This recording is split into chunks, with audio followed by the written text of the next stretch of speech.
Hello friends, prelim booster news discussion में आज 8 अगस्त 2020 का न्यूज़ लेके हम आए हैं। और आइए चलिए शुरू करते हैं। आज की पहली न्यूज़ है severe fever for thrombocytopenia syndrome. Actually में ये न्यूज़ में क्यों है, मैं आपको ये दिखा देता हूँ। पहले फर्स्ट ऑफ ऑल एक्चुअली में क्या है कि जो कोविड-19 पैंडेमिक आई है, उस पैंडेमिक में WHO ने टॉप 10 प्रायोरिटी के जो है डिजीज़ का ऑर्डर बनाया हुआ है। तो उसमें जो है इस एक नए चाइनीज़ डिजीज़ का नाम आया है। अगेन चाइना का डिजीज़ है, ठीक है। तो इसलिए हम इसको वो कर रहे हैं।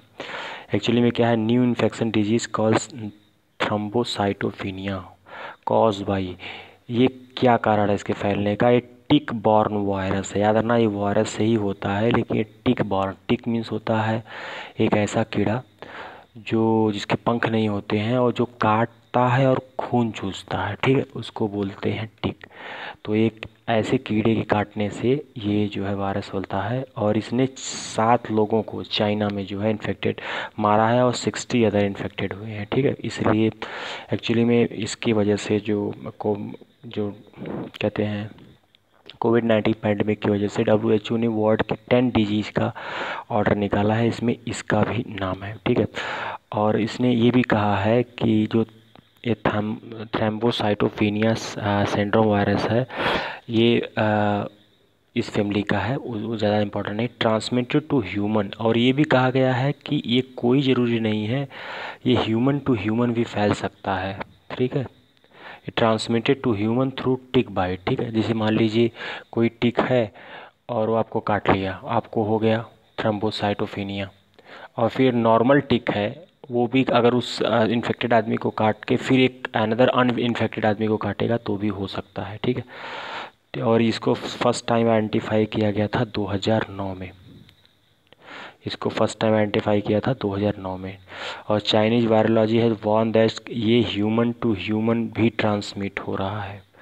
अभी हम लोग कोविड-19 से ही लड़ रहे हैं और ये अलग तरह का आ गया है, ठीक है।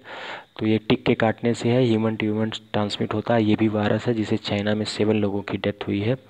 इसका नाम है थ्रोम्बोसाइटोपिनिया सिंड्रोम वायरस, SFTS भी। याद रखना, यूपीएससी ये पूछ सकती है कि which of the following disease is transmitted through bacteria, virus, इस टाइप की चीज़ों को पूछता है अधिकतर यूपीएससी, ठीक है। आगे हम चलते हैं, इसके बारे में और कुछ जानते हैं। इसके सिम्टम क्या हैं, ठीक है। इसके सिम्टम देख लीजिए आप, वहीं हाई फीवर, ठीक, और ठंडा लगना, लॉस ऑफ एपेटाइट, वजन का लॉस होना, गैस, आपको गैस्ट्रो संबंधी प्रॉब्लम, ठीक, न्यूरो संबंधी प्रॉब्लम। और थ्रोम्बोसाइटोपिनिया का मतलब होता है आपके ब्लड में एक्सट्रीमली लो प्लेटलेट्स हो जाएगी, जैसे मलेरिया के काटने से होता है और डेंगू के काटने से होता है, ठीक है। तो आपके जो थ्रोम्बोसाइटोपिनिया का मतलब होता है कि आपके जो ब्लड में वो प्लेटलेट्स डाउन हो जाएंगी और WBC भी गिर सकती है, ठीक है। तो ये इसके जो है सिम्टम है। और हम ये देखेंगे इसका ट्रीटमेंट क्या है। इसका एकमात्र एंटीवायरस ड्रग्स है रिबेविरिन, ठीक है। एकमात्र, इसका कोई और अभी तक सक्सेसफुली जो है वो ट्रीटमेंट नहीं आया है, लेकिन इसका एकमात्र जो है एंटीवायरस ड्रग्स है रिबेविरिन, जो इसके ट्रीटमेंट में काम देता है। और due to current rate of fertility rate 16 to 30% the virus had been, मतलब जो करंट रेट है फर्टिलिटी रेट का 16 से 30% लोगों की डेथ रेट है इसमें, ठीक है। तो ये भी बहुत नॉर्मल नहीं है। आप समझ सकते हैं कि WHO ने ये टॉप 10 लिस्ट बनाई है जिसमें अगर इसका नाम है तो ये एक सीरियस डिजीज़ है, ठीक है। और ट्रीटमेंट देख लिया हम लोगों ने। और रिस्क फैक्टर क्या है कि अगर किसी को ज़्यादा हो गया तो मल्टीपल ऑर्गन फेल्योर भी हो सकता है, ठीक है। उसके कई ऑर्गन फेल्योर हो सकते हैं, उसको सेंट्रल न्यूरल सिस्टम सिम्टम हो सकता है, पागलपन भी आ सकता है उसको, ठीक है। तो आइए हम लोग आगे चलते हैं, नेक्स्ट जो है देखते हैं। और हाँ, सिम्टम देख लिया हमने, इसका रिस्क फैक्टर देख लिया। और हाँ, अब देखिए सेकंड न्यूज़ आज की, सुनामी रेडी, ठीक है। सुनामी रेडी एक्चुअली में क्या है कि उड़ीसा की एक कम्युनिटी है, ठीक। ये डिजास्टर मैनेजमेंट के लिए इनका नाम आया है। और ये गंजम डिस्ट्रिक्ट की एक है, वेंकट रायपुर, ठीक है। और जगत सिंहपुर की है नोलिया शाही। ठीक है, ये दोनों ऐसी कम्युनिटी हैं जिसको UNESCO of intergovernmental oceanographic commission ने एक सुनामी रेडी कम्युनिटी घोषित किया है। ऐसा क्यों घोषित किया है? इस यूनेस्को आईओसी का कहना है कि ये कम्युनिटी सुनामी के लिए ज़्यादा मतलब वेल प्रिपेयर रहती है। ठीक है, तो मतलब अगर जो सुनामी प्रोन एरिया है जहाँ पे, तो ये क्या करती है, ये सुनामी के लिए ऑलरेडी प्रिपेयर रहती है। और ये ऐसी मतलब UNESCO inter governmental oceanographic commission ये लिस्ट क्यों जारी कर रही है उड़ीसा की या किसी और राज्य की? क्योंकि ये प्रमोट करना चाहती है सुनामी की प्रिपेयर्डनेस की, लोग जो है इसमें एक्टिव कोलैबोरेशन करे पब्लिक, और इसके लिए हमेशा तैयार रहें। ठीक है, तो उसने जो है इस दो कम्युनिटी को जो है सुनामी रेडी कम्युनिटी जारी किया है। याद रखिएगा, गंजम जिले की वेंकटरायपुर और जगत सिंहपुर की नोलिया शाही। ठीक है, ये दो कम्युनिटी को इसने जो है सुनामी रेडी कम्युनिटी, मतलब सुनामी के लिए रेडी एक कम्युनिटी कहा है। ठीक है, और ऐसा करना इसका इसलिए एम है क्योंकि वो पब्लिक कोलैबोरेशन बढ़ाना चाहती है। ठीक, आइए हम लोग आगे चलते हैं। अब देखते हैं हम यूनेस्को आईओसी के बारे में। अच्छा, ये देख लीजिए कि इसका ऑब्जेक्टिव क्या है। ये ऑब्जेक्टिव है कि to improve coastal community prepare. मैंने कहा कोस्टल एरिया में कम्युनिटी की प्रिपेयरनेस के बारे में बात की जा रही है कि मतलब सुनामी के आने से पहले ये कम्युनिटी मतलब यूनेस्को आईओसी ने पाया कि ये कम्युनिटी जो दो ऊपर गंजम और जो जगत रायपुर की है, ये कम्युनिटी ऑलरेडी इस तरह से जीती है कि ये सुनामी के लिए पहले से तैयार रहती है कि सुनामी आएगी तो मुझे मिनिमम मतलब वो हमारा कोलेट्रल डैमेज मिनिमम होगा। ठीक है, और minimum loss of life and property. ठीक है, तो इसीलिए जो है इसका ऑब्जेक्टिव है। और ये क्या चाहती है यूनेस्को कि ये बेस्ट प्रैक्टिस इम्प्लीमेंट किया जाए, जिसकी वजह से कुछ ऐसी चीज़ें बनाई जाए जिससे बेस्ट प्रैक्टिस हो कि हम सुनामी के लिए पहले से प्रिपेयर रहें। और चलिए हम आगे देखते हैं कि यूनेस्को आईसीयू के बारे में देखते हैं। देखिए यूनेस्को आईसीयू जो है इंटर गवर्नमेंटल ओशेनिक कमीशन जो है वो 1960 में बनी थी, और एक फंक्शनल, ये यूनेस्को के अंदर इसकी एक फंक्शनल ऑटोनॉमी है। ठीक है, और ये यूएन की एक मरीन साइंस सिस्टम है। यूएन की एक मरीन साइंस सिस्टम 1960 में बनी है, और यूनेस्को के अंदर इसकी एक अलग इंडिपेंडेंसी है। ठीक, ये हमारे काम की चीज़ है। क्वेश्चन ये ऐसे आ सकता है कि आईओसी यूनेस्को मतलब क्या जो है इसकी फंक्शनल ऑटोनॉमी नहीं है यूनेस्को से, लेकिन ये यूनेस्को से टोटली अलग है, जो मरीन साइंस के लिए काम करती है यूएन के अंदर। इसका पर्पस क्या है? वही प्रमोट इंटरनेशनल कोऑपरेशन। ठीक है, और coordinate programme in research service capacity building, यही मतलब जो ओशेनिक के संबंधित जितनी रिसर्च है, जितनी कैपेसिटी बिल्डिंग है, और learn about nature and resource of ocean. ठीक है, ऑफ कोस्टल एरिया, तो जो है ये इसके लिए वर्क करती है। हमारे काम की चीज़ है 1960 functional autonomy with in UNESCO and marine science with in the United nation system. ठीक है, आइए हम नेक्स्ट न्यूज़ की तरफ चलते हैं। किसान रेल।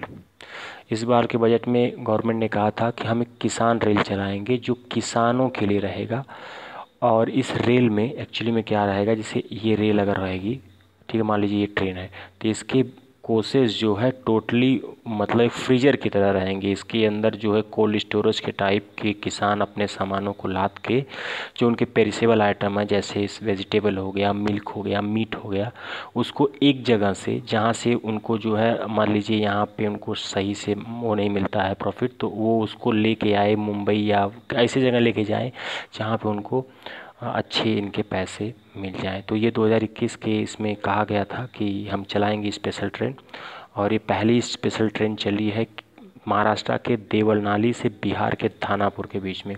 याद रखिएगा, अब ये वीकली चलाई जा रही है, एकमात्र किसान रेल है और इस बार के बजट में कहा गया था कि हम चलाएंगे, लेकिन अब इसके रिस्पांस पे है कि अगर ये रिस्पांस अच्छा होगा तो जो है इसको फर्दर एक्सटेंड किया जाएगा। लेकिन याद रखिएगा, अगर जो लोग मेंस लिख रहे हैं वो इसमें कोट कर सकते हैं कि जो एपीएमसी की जो हमारे यहाँ एपीएमसी मंडियों का जो वो है कि हम अच्छा दाम दिला सकें, ये उसके टोटली विपरीत है। क्योंकि अगर अगर अगर इसका अच्छा रिस्पांस हुआ तो हमारे यहाँ जितनी एपीएमसीयाँ हैं उनको बाईपास किया जा सकता है। जो किसान हैं वो जो है एक स्थान से दूसरे स्थान तक अपने पेरिसेबल आइटम को डायरेक्ट जो है मार्केट में पहुँचाएँगे विदाउट इंटरफेयर और without sale in the APMC. चूँकि 2022 तक गवर्नमेंट कही है कि हम किसानों की आय को दूना कर देंगे, ठीक है, 2022 तक, तो उसके लिए ये वर्क किया जा रहा है और इस बार के बजट में इसको अनाउंस किया गया था। कैरी करेगी वेजिटेबल, फ्रूट एंड वेजिटेबल। मैं बता रहा हूँ जो पेरिसेबल आइटम है जो बहुत शॉर्ट टाइम तक होता है ना, और ये बहुत स्टॉपेज व सेवरल स्टेशन पे होगी जहाँ से पिक करेगी और डिलीवरी लेगी, ठीक है। और इसमें क्या है कि मान लीजिए छोटा किसान है, ठीक है, perishable agriculture item like vegetable, fruit, ठीक है, जो शॉर्ट टाइम में है, जो बहुत जल्दी सड़ने लगता है, ठीक है। किसान रेल ट्रेन फ्रोजन कंटेनर होगा, ये फ्रीजर कंटेनर होगा, मैंने बताया था ना। और ये स्टीमलेस नेशनल कोल्ड चेन, मतलब वो एक कोल्ड चेन बनाया रहेगा जिसमें आपको ये भर के लेके जाना है। मान लीजिए आप छोटे किसान हैं तो आप जो है नहीं अफोर्ड कर सकते उस पेरिसेबल, मान लीजिए जैसे आप कुरियर करते हो ट्रेन पे या पार्सल करते हो, ठीक है, तो छोटा भी पार्सल चला जाता है। लेकिन एक कंटेनर में आप छोटा कंटेनर जाओगे नहीं, आपको बड़ा मतलब एक बॉक्स तो लेना ही पड़ेगा, बुक करना पड़ेगा। तो आप छोटे हैं तो गवर्नमेंट क्या कह रही है, गवर्नमेंट कह रही है कि इसमें गवर्नमेंट, एक मिनट देखिए मैं बता रहा हूँ गवर्नमेंट का कहना क्या है। गवर्नमेंट का ये कहना है कि इसमें जो है हम और लोगों की मदद करें ताकि काफ़ी किसान इकट्ठा होकर एक उसमें बुक करें और आराम से उसको लेके चले जाएं, ठीक है। इनिशियली जो है ये वीकली बेसिस पे चलेगी, ठीक है, और इसके बाद इसका एक्सपीरियंस देखने के बाद इसको चलाया जाएगा। वहीं 2022 तक इनकम डबल करने का एक का वो है। द किसान rail aggregate market which be done with local farmer loader. मैंने कहा था ना, मान लीजिए लोकल फार्मर इंडिविजुअल है एपीएमसी, ठीक है। मान लीजिए किसान एपीएमसी भी वर्क करेगी इसके लिए कि अगर मार्केट एपीएमसी में ला के जो है किसान दे रहा है पेरिसेबल आइटम को, तो एपीएमसी भी इस ट्रेन को बुक करके उसको मार्केट तक पहुँचाएगी। लोकल किसान भी काम कर सकता है, ठीक है। इसमें लोडर भी हो सकते हैं। मैंने लोडर की बात क्यों कहा कि मान लीजिए छोटा किसान है, ठीक है, वो अपने माल को नहीं पहुँचा पा रहा किसान रेल से, तो लोडर होंगे, वो कई किसानों के जो पेरिसेबल आइटम उसको कलेक्ट करेंगे, ठीक है। मान लीजिए सबके कलेक्ट किए और फिर ये लोडर ने एक बुक किया और बुक करके जो है ट्रेन में बुक किया और बुक करके उसको निकाल लिया वहाँ से, ठीक है। और इंडिविजुअल भी वर्क करेगा और एपीएमसी भी कर सकती है इसके, ठीक। तो अब चलते हैं हम आगे नेक्स्ट न्यूज़ की तरफ। अबिंद्रनाथ टैगोर, ये अबिंद्रनाथ टैगोर की 150वीं वर्षगांठ पे जो है एक्चुअली में क्या है कि national gallery of modern art decide to organise virtual tour of great master Abanindranath Tagore. Actually में क्या थी, ये मेरे हिसाब से रविंद्रनाथ टैगोर के भतीजे थे, ठीक है। और उन्होंने किया क्या था, इनकी फेमस एक पेंटिंग है भारत माता पेंटिंग, ठीक है, वो आपको मैं दिखाता हूँ। अब कभी बनारस हिंदू यूनिवर्सिटी आएंगे ना तो वहाँ पे ललित कला भवन में, ठीक है, ये पेंटिंग जो है इनकी 5 फेमस पेंटिंग है, देख लीजिए आपको बताता हूँ। एक है भारत माता पेंटिंग, दूसरी है पासिंग ऑफ शाहजहाँ, शाहजहाँ का मरते हुए शाहजहाँ, तीसरी है माई मदर, चौथी है फेरी लैंड इलिस्ट्रेशन और 5वीं है जर्नी इंड। और मैं आपको दिखा देता हूँ, ये है, सॉरी एक मिनट, ये देखिए, ये है भारत माता, सॉरी एक मिनट, ये देखिए भारत माता वो, ठीक है, passing of Shahjahan, my mother, last journey, और ये एक मुझे याद नहीं आ रहा अभी, ठीक है। ये तो एक्चुअली में क्या है, ये भारत माता पेंटिंग के लिए फेमस हुए हैं और 185 और सर चूँकि भारत माता पेंटिंग आप कभी बनारस हिंदू यूनिवर्सिटी आएंगे आप वहाँ जाके देखिएगा कभी कि वहाँ पे क्या है कि भारत कला भवन है शायद, उसमें भारत माता पेंटिंग रखी हुई है। उसमें माता पेंटिंग को देखने लोग बहुत दूर दूर से आते हैं। ये पेंटिंग यहीं अविंद्रनाथ टैगोर जी ने ही बनाई है, ठीक है। इसीलिए इसको जो है, इनको एक्चुअली में ये इनको जो है काफ़ी बार ये काफ़ी हिंदू फिलॉसफी के लिए वर्क किए थे और बंगाल स्कूल ऑफ आर्ट्स के लिए वर्क किए थे, लेकिन एक्चुअल में जो है इनका मेन कंट्रीब्यूशन वही है। रविंद्रनाथ टैगोर के भतीजे थे और स्वदेशी मूवमेंट जो स्वदेशी हुआ था 1905 में, पार्टीशन ऑफ बंगाल, उससे पहले उसके मेजर सपोर्टर थे इंडियन आर्ट के, ठीक है। और आगे आप देखेंगे तो इसको बंगाल स्कूल ऑफ आर्ट में कंट्रीब्यूशन था इनका। इनका एक काम था, इन्होंने कहा था कि इंडियन आर्ट स्पिरिचुअल के लिए फेमस है और उन्होंने अपोज किया था वेस्टर्न कल्चर को, क्योंकि वो मैटेरियलिज्म, ठीक है, वो मैटेरियलिज्म के, उन्होंने कहा था कि जो वेस्टर्न कल्चर है वो मैटेरियलिज्म के लिए फेमस है और जो इंडियन कल्चर है वो स्पिरिचुअलिज्म के लिए, स्पिरिचुअल के लिए फेमस है, सॉरी। और इन्होंने मुग़ल आर्ट और राजपूत पेंटिंग को इन्होंने मॉडर्नाइज किया था, ठीक है। जो मुग़ल पेंटिंग थी उसको मॉडर्न किया था, मुग़ल पेंटिंग में कुछ एडवांस वर्जन करके उसको उसमें स्पिरिचुअल डालने की कोशिश की थी, ठीक है। इन्होंने हिंदू फिलॉसफी की पे बहुत ज़्यादा वर्क किया था, इसीलिए जो है मुझे लग रहा है कि जो उनकी जो है वर्चुअल टूर को बनाया जा रहा है। आपको बस इतना याद रखना है कि रविंद्रनाथ टैगोर किसके लिए फेमस थे, उन्होंने किस चीज़ के लिए वर्क किया था। फेमस मैंने बता दिया, भारत माता पेंटिंग आपको दिखा दिया मैंने, ये है भारत माता पेंटिंग, ठीक है। और ये पासिंग ऑफ शाहजहाँ है, ये पासिंग ऑफ शाहजहाँ है, ये भारत माता है, ये माई मदर है, और ये लास्ट जर्नी है, और ये जो है आप यहाँ देख लीजिए क्या है, फेरीलैंड इलिस्ट्रेशन, ठीक है। ये जो लास्ट वाला जिसको मैंने नहीं घेरा था वो फेरीलैंड इलिस्ट्रेशन है, ठीक है। और ये बहुत सारी कहानियाँ भी लिखे थे इन्होंने, लिटरेरी वर्क किया था, लेकिन जो लिटरेरी वर्क किया था वो मेनली चिल्ड्रन के लिए किया था। उनकी बुक के नाम है बूढ़ो अंगला, ठीक है, किरूर पुतुल राज कहानी, ठीक है। इन्होंने जो भी वर्क किया था वो बंगाली चिल्ड्रन लिटरेचर के लिए इन्होंने वर्क किया था, ठीक। तो हम आगे चलते हैं, एक minute. Next topic national art, हाँ, नेशनल गैलरी ऑफ मॉडर्न। आप देखे हैं कि जो जहाँ पे वो चल रही है, वर्चुअल टूर चल रहा है, वो एक्चुअली में national gallery of modern art में चल रहा है। तो इसको हम लोग देख लेते हैं कि इसकी स्थापना कब हुई थी, क्या हुआ था, क्योंकि इसी गैलरी में वो वर्चुअल आर्ट चल रहा है रविंद्रनाथ टैगोर की। तो national gallery of modern art 1954 में बना था, जयपुर हाउस, नई दिल्ली में, ठीक है। और ये मिनिस्ट्री ऑफ पक्का है, कल्चर के अंतर्गत है, ठीक है। इसमें कुछ है नहीं, 1850 के बाद के जितने भी आर्ट हैं national gallery of modern art नई दिल्ली में उसको प्रिजर्व करके रखा गया है। याद रखिएगा 1954, ठीक है, एकदम बस तब इसको रट लीजिए, ठीक है। National gallery of modern art, इसी गैलरी में जो है वर्चुअल टूर चलाया जा रहा है, ठीक। अब चलिए चलते हैं हम लोग नेक्स्ट की तरफ, विद्यार्थी विज्ञान मंथन। ये कुछ भी नहीं है, ये एक याद रखिएगा, ये चूँकि विद्यार्थी मंथन है तो आप इसको MHRD मिनिस्ट्री मत लगाइएगा। ये हेल्थ एंड फैमिली वेलफेयर का है, चूँकि हेल्थ और फैमिली वेलफेयर का इसलिए है क्योंकि इसमें छोटे बच्चों का इन्वॉल्वेशन है। क्लास 6 से क्लास 11th के बच्चे जो हैं उनके अंदर साइंस को पॉपुलर करने के लिए ये चलाया जा रहा है विद्यार्थी विज्ञान मंथन 2020-2021, इसको लॉन्च किया गया है। और 6 से 11 के बच्चों के बीच में साइंस को पॉपुलराइज करने के लिए, क्योंकि सरकार ये चाहती है कि हमको आइडेंटिफाई करना है ब्राइट माइंड को, ठीक है।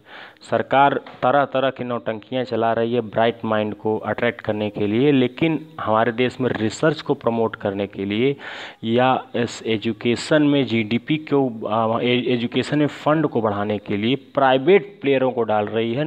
लेकिन GDP का मात्र 3% GDP का जो हमारे यहाँ कंट्रीब्यूशन है एजुकेशन में ना, इसको 6% तक अभी नई शिक्षा नीति में डाला गया है। लेकिन ये भी नहीं कहा गया कि इस 6% नेक्स्ट ईयर डाल देंगे हम, कि इसको हम 20 साल के अंदर 6% GDP पे ले जाएंगे। और ये दुनिया भर की नौटंकी चला रही है, ब्राइट माइंड को अट्रैक्ट कर रही है, टैलेंट जो है साइंस के फील्ड में टैलेंट को जो है अट्रैक्ट करने की, उसको पहचान करने की कोशिश कर रही है और प्रमोट कर रही है scientific acumen among the student. ये इसके लिए चलाया गया है।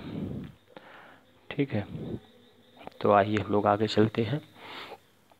Student are made to participate through comprehensive writing objective. बस दुनिया भर की नौटंकी है, आप इतना याद रखिएगा। आपके काम की चीज़ सिर्फ इतना है कि ये MHRD मिनिस्ट्री का इनिशिएटिव नहीं है, union health and family welfare का है। पहले आपको दूसरी ये 6 से 11 के बीच में साइंस के बच्चों के प्रमोट करने का है। बस इतना आपके काम का चीज़। अगर आपको इतना याद रहेगा तो आप UPSC का पेपर प्री वाला देख लेंगे। और इसको अगर आपको कहीं मेंस में कोट करना होगा तो आप इसको कोट कर सकते हैं। चलिए आइए हम आज का क्वेश्चन देखते हैं। आप क्वेश्चन इसको पॉज करके आराम से कर सकते हैं, फिर भी हम लोग करते हैं इसको। Vidyarthi Vigyan Manthan is a national programme of popularise science among the student 6। ठीक है, तो ये नेशनल प्रोग्राम ये ट्रू है। शिवा ड्रिंकिंग पॉइजन, ठीक है, ये रविन्द्रनाथ टैगोर की पेंटिंग है। No, false. एक्चुअली में रविन्द्रनाथ टैगोर के साथ चेले थे जिन्होंने शिवा ड्रिंकिंग वर्ड पॉइजन जो है को बनाया था, तो ये जो है फॉल्स है। सुनामी रेडी कम्युनिटी जो है community perform based programme initiative by UN office of disaster risk management. Disaster तो है नहीं, UNESCO IOC intergovernmental oceanographic commission का है ये, तो ये भी फॉल्स है। और severe fever of thrombocytopenia syndrome belong to human bite. ठीक है, तो ये ट्रू है। Belong to this family and transmitted to human through bite, tick bite. ठीक है, तो ये ट्रू है। आज के लिए बस इतना ही। नेक्स्ट में हम फिर मिलेंगे। Thank you.